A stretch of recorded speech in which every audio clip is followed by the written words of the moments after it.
Источниот регион и понатаму останува синоним за сиромаштија и празнење на државата. Дневно одовде просечно се иселуваат по четворица, а бројот на жители по основ морталитет годишно опаѓа за 500. Што општините прават оваа тенденција да се намали? Се даваат 12 стипендии на учениците, сега скупно даваме 28 стипендии, со што е зголемен и бројот, но и сумата на стипендиите.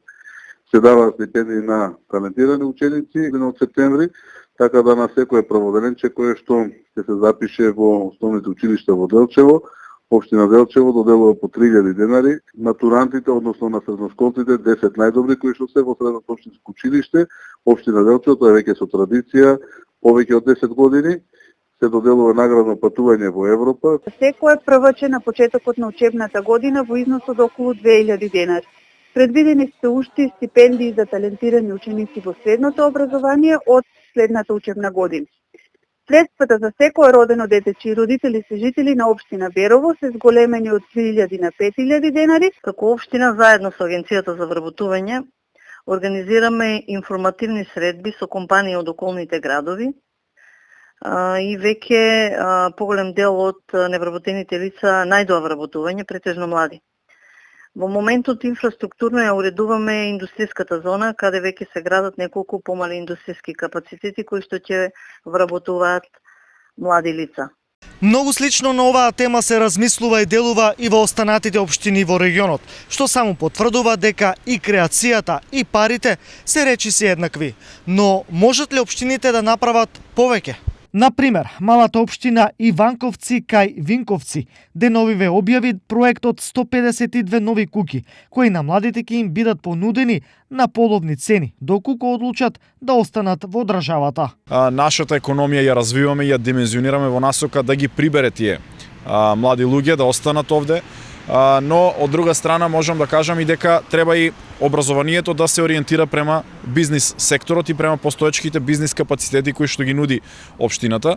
Токму поради тоа и оваа борба на државата, на владата со цел да што е можно поскоро се интегрираме во овие евроатлантски структури, бидејќи подобриот живот е таму. Нашите млади луѓе одат во земји членки на Европската унија, во земји членки на НАТО, токму тоа е и нашата цел да станеме, но тоа дел од тие структури, но тоа не е процес кој што ќе се случи преку ноќ. За волја на вистината, споменатата општина во Хрватска нема пари за толку голема домолюбна стимулација и таа нив ги очекува од државата и Европската унија. Од тука прашањето е дали општините не треба да размислуваат во оваа насока. И секако дека треба сите ние заедно да ги следиме и примерите на соседните земји, на целата Европска унија, се што презема тие во рамките на нашите можности. Апсолутно, да, веќе веројатно таму има резултати.